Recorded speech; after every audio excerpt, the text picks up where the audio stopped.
Nagsisimula ang pelikula sa Jefferson Middle School of California noong 1965 kung saan ang mga estudyante ay pumapasok sa isang English class.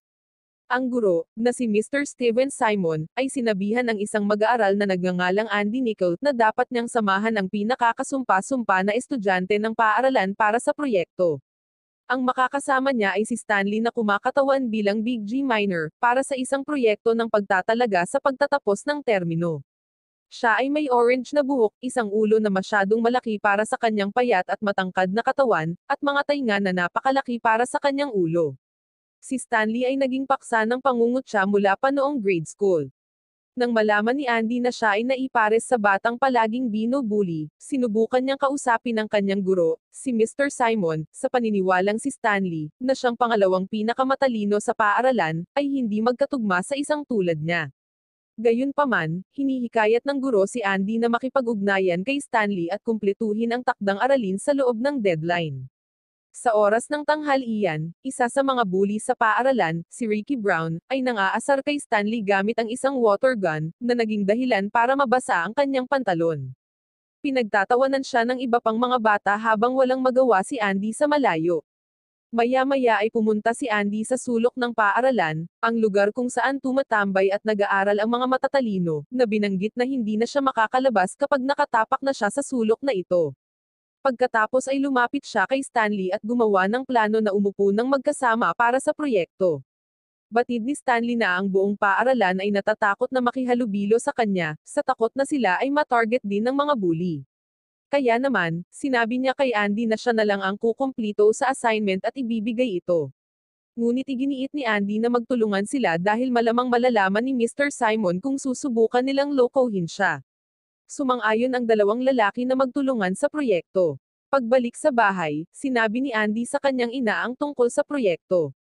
Nagtataka siya kung bakit ginawa ng Diyos si Stanley sa paraang siya, dahil dito siya ay naging target ng karamihan sa mga bully sa paaralan. Matalinong sumagot ang ina ni Andy na marahil ay walang nakitang kasalanan ang Diyos kay Stanley, ang kasalanan ay nasa mga taong hindi maganda ang pakikitungo sa kanya. Kinabukasan, nakita ni Andy ang kanyang crush na si Mary Clear, na nasa daan papuntang paaralan. Si Mary ang babaeng pinapangarap niya, pero natatakot siyang lumapit sa kanya. Nalaman din niya na si Mr. Simon ay nanalo kamakailan ng kotse sa isang paligsahan sa pahayagan. Gusto niyang humiling kay Mr. Simon na humanap ng solusyon sa world peace gamit ang 25 salita o mas kaunti. 4 na salita lang ang ginamit ni Mr. Simon para manalo ng sasakyan, ito ang sinabi ni Mr. Simon para manalo. Ang dignidad ng tao at ang pakikiramay ay katumbas ng kapayapaan. Sa mga pasilyo, nabangga ng isa sa mga bully na nagngangalang Jason Friel ang kaibigan ni Stanley na si Karen. Isa rin siya sa mga palaging binubully sa school. Natarante si Jason at nagsimulang sumigaw, sa paniniwalang magkakaroon siya ng kakaibang sakit, isang haka-haka na sakit na inimbento ng mga bully. Kasunod nito, tumakbo siya sa isang kaibigan na humihingi ng payo sa pag-alis ng sakit. Sinasabihan siya ng huli na umawit ng isang inkantasyon. Ang pag-awit sa awitin na ito ay kailangan niyang gawin sa harap mismo ni Karen. Sa pagsunod sa payo, agad na bumalik si Jason sa pasilyo ng paaralan at hinarap si Karen. Binibigkas niya ang inkantasyon at hinampeds ng jacket ang kawawang babae. Ito ay nagdudulot sa kanya ng matinding sakit, at siya ay sumisigaw sa tuktok ng kanyang mga baga. Gayunpaman, walang tumulong sa kanya. Nang maglaon, nalaman ni Mr. Simon ang tungkol sa pangyayari, na ikinagalit niya ng husto. Lumalabas na nagkakaroon ng maraming sugat si Karen sa kanyang katawan, dahil sa zipper ng jacket ni Jason. Bilang resulta, sinuspinde ang bully sa loob ng ilang araw. Sa sumunod na eksena, sumakay si Andy sa kanyang bisikleta at naghagis ng mga pahayagan sa kanyang lugar bilang part-time na trabaho. Dumaan siya sa bahay ni Mary at nagkunwaring inihagis niya ang mga papel sa likod bahay sa halip na sa balkonahe para makapuslit siya sa matagal na niyang crush. Sa sandaling iyon, si Mary at ang kanyang ama ay lumabas sa pintuan, na nagudyok kay Andy na magalang na humingi ng paumanhin para sa ginawa niya at umalis. Nagboluntaryo din si Andy sa opisina ng paaralan, kung saan nalaman niyang nag-sign up si Stanley para sa paparating na talent show. Tila kakanta siya sa harap ng buong paaralan. Nang malaman ito ng matalik na kaibigan ni Stanley na si Morgan, hinihikayat niya si Stanley na umatras para sa kapakanan ng kanyang sariling kapakanan, dahil maaari siyang maging katatawanan muli. Gayunpaman, handang gawin ng big boy ang gusto niya dahil alam niya na kahit anong gawin niya, hahabulin siya ng mga bully. Nang maglaon sa oras ng tanghalian, nilapitan ng matalik na kaibigan ni Mary si Andy at nakakagulat na ibinunyag na gusto siya ni Mary. Halatang masaya si Andy pero hindi siya sigurado kung bakit siya nagustuhan ito. Habang nagpapatuloy ang proyekto, bumubuo ng malapit na pagkakasundo sina Andy at Stanley. Isang araw, bumalik si Jason mula sa kanyang pagkakasuspinde at narinig niya ang bulong-bulungan ng paaralan na nagsasabing si Mr. Simon ay homosexual. Ito ay napakalaking balita dahil ang pagiging anumang bagay maliban sa tuwid sa edad na ito ay itinuturing na isang krimen. Hindi nagtagal ay ipinakalat ni Jason ang balita sa kanyang mga magulang, na ikinagalit nila. Naniniwala sila na dapat umalis si Mr. Simon sa kanyang trabaho sa lalong madaling panahon. Sa susunod na eksena, pumunta ang ama ni Jason sa punong guro ng paaralan upang itanong kung totoo ang tsismis. Naniniwala ang punong guro na ito ay gawa-gawa lamang na kasinungalingan para masira si Mr. Simon. Alam pa niya na si Mr. Simon ay may asawa at pagkatapos ay nabalo ng maraming taon.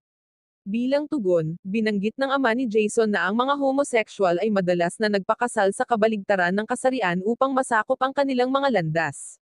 Nagbabanta din siya na sasabihin niya sa buong komunidad o sa mga papeles ang tungkol sa bulong-bulungan, na itinuturing niyang katotohanan. Bago umalis, binibigyan niya ng 48 oras ang punong guro ng paaralan upang mag-imbestiga at malaman ang katotohanan. Kasunod nito, hinarap siya ng punong guro, na nagsasabing malaki ang respeto niya kay Mr. Simon tungkol sa nangyayaring tsismis. Sinabi ng guro na ang pagiging bading ay hindi makakaapekto sa kanyang trabaho. Hindi kinumpirma o itinatanggi ni Mr. Simon na siya ay isang homosexual, ngunit tumanggi siyang ikompromiso kung sino o ano siya para sa mga katulad ni Jason Friel o ng kanyang mga magulang. Pansamantala, pinaplano ni Andy na dalhin si Mary sa isang lugar na pinangalanang Steady kung saan ang mga kabataan ay karaniwang nakikipag-usap. Bumili din siya ng ID bracelet para sa kanya bilang regalo. Sa kasamaang palad, ang bully ng paaralan at ang dating kasintahan ni Mary, si Ricky Brown, ay nalaman ito at nagalit siya dito. Hinarap niya si Andy at pinagbantaan siyang papatayin kung pupunta siya kahit saan na malapit kay Mary.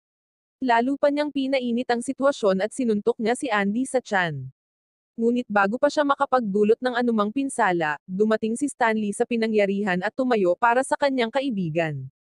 Tuluyan nang umalis si Ricky matapos mangako si Andy na layuan si Mary. Gayunpaman, nakalimutan niya ang kanyang pangako sa sandaling nakita niya ang dalaga sa kanyang panaginip. Sa kalaunan ay niyaya niya si Mary na mag-uusap sila mamaya, at ibinigay sa kanya ang ID na Pulse Erez. Malugod niyang tinanggap ang proposal ni Andy at sinabihan itong makipagkita sa kanya pagkatapos ng kanilang klase. Nabigo si Andy na mag-concentrate sa kanyang pag-aaral habang sinusubukan niyang alalahanin ang lahat ng magagandang kissing scene na napanood niya sa mga pelikula. Susunod, ginugugol niya ang buong ika-6 na yugto ng klase sa PE na nagsisikap na huwag magpapawis alang-alang kay Mary. Sa wakas, kapag oras na, nag-ipon ng lakas ng loob si Andy at pinuntahan siya. Nagpakita rin si Ricky at sinubukan siyang bugbugin, ngunit pumagitna si Mary sa tamang oras. Inutusan niya itong umalis at nagbanta pa na sabihin sa kanyang mga magulang ang tungkol sa kanyang mga kalokohan sa pananakot. Nang marinig ito, si Ricky ay nag-aatubili na umalis, ngunit binalaan niya si Andy na maghaharap pa sila sa susunod na pagkakataon. Kasunod ng insidente, dahan-dahan na lumapit si Andy kay Mary, umaasang mahahalikan niya ito, ngunit sa kasamaang palad, kailangan niyang umalis dahil naghihintay sa kanya ang kanyang boss. Plano na nilang magkita pagkatapos ng talent show mamayang gabi. Pagkatapos ay tumalo ng eksena sa talent show kung saan nagtatanghal ang mga bata sa entablado. Lumapit si Andy kay Stanley, na mag-isang nakaupo sa rooftop. Humihingi siya ng tawad sa hindi niya pagtayo para sa kanya nang binaril siya ni Ricky ng water gun noon. Agad siyang pinatawad ni Stanley at tinanong kung ang kanyang matalik na kaibigan na si Morgan ay nagpakita sa palabas. Binanggit ni Andy na hindi niya nakita ang lalaki ngayon, na ikinagalit ni Stanley, ngunit hindi alintana, sinusubukan niyang mag-ipon ng lakas ng loob na gumanap. Ngayon sa palabas, napagtanto ni Andy na hindi talaga nagpakita si Morgan. Kaya naman, nagbibisiklete siya papunta sa kanyang bahay para yayain siyang manood. Noong una ay tumanggi si Norman na dumalo dahil ayaw niyang makitang pinagtatawanan ng mga bully si Stanley kapag nagpe-perform siya sa entablado. Gayunpaman, kapag si Andy ay patuloy na nagpumilit, sumasang-ayon siya. Sa wakas, kapag oras na para mag-perform si Stanley, may hawak na kamatis si Ricky, na balak niyang ibato kay Stanley. Napansin ito ni Andy at pinayuhan siya laban dito, ngunit ang bully ay determinado sa kanyang desisyon. Nang walang natitira sa mga pagpipilian, sinipa ng galit na si Andy si Ricky, dahilan upang mapasigaw siya sa sakit. Pinapanood ito ni Mr. Simon at siya ay lumapit, ngunit nakakagulat na hindi niya pinagalitan si Andy. Sa halip ay binati niya si Andy dahil sa wakas ay lumaban na siya sa mga bully.